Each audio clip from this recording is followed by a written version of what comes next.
فوت شدہ کا وسیلہ دینا کہاں لکھا؟ حضور نے دیا تھا، صحابہ نے دیا تھا۔ طبرانی معجم الکبیر کی حدیث نمبر 871 ہے، 24ویں جلد کا صفحہ 351 ہے۔ خواتین کی مسند میں حضرت فاطمہ بنت اسد رضی اللہ تعالی عنہا کی مسند ہے۔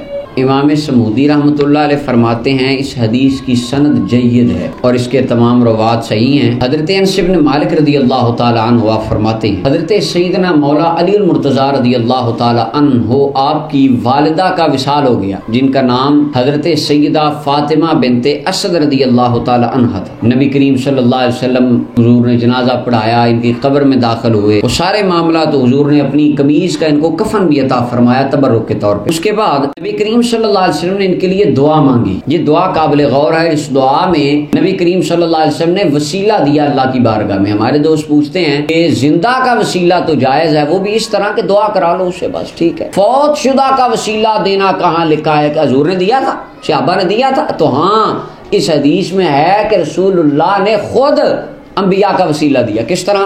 نبی علیہ السلام نے دعا مانگی، آقا کریم علیہ السلام نے فرمایا اللہ الذی یحیی و یمیت وہو حی لا یموت اغفر لأم فاطمہ ابنت اسد۔ اے اللہ جو زندہ کرنے والا مارنے والا حی لا یموت ہے، ہمیشہ زندہ، اللہ کو کبھی موت نہیں آئے گی، اللہ میری ماں فاطمہ بن اسد کی بخشش فرما۔ یہ لفظ اگلے قابل غور ہے، قبر کو اتار دے، نگاہ کشادہ کر دے۔ آگے فرمایا بحق نبیک والانبیاء الذین من قبلی، اللہ میں تیری بارگاہ میں اپنا وسیلہ بھی دیتا ہوں اور آدم علیہ السلام سے لے کے عیسیٰ علیہ السلام تک 1.25 لاکھ نبی کا وسیلہ پیش کرتا ہوں تو میری اماں کی بخشش فرما دے۔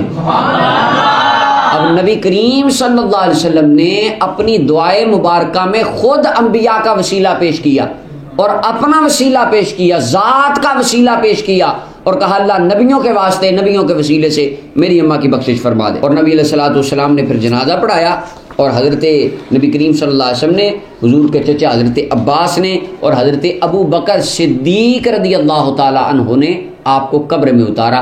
اسے مسئلہ بھی پتہ چل گیا، غیر محرم بندہ خاتون کو قبر میں اتار سکتا ہے، جنازے کو کندھا بھی دے سکتا ہے۔ یہ ایک فقہی مسئلہ درمیان میں آ گیا۔ اور اس کی سند میں ایک راوی رو ابن صلاح ہے، ان کے متعلق امام حاکم کہتے ہیں یہ راوی ثقہ ہیں، مامون ہیں، اور ابن حبان کہتے ہیں راوی ثقہ ہے، حسن درجے کی یہ روایت ہے، اور اس میں عقیدہ وہ ہے جو آج اللہ نے اہل سنت کو عطا فرمائے۔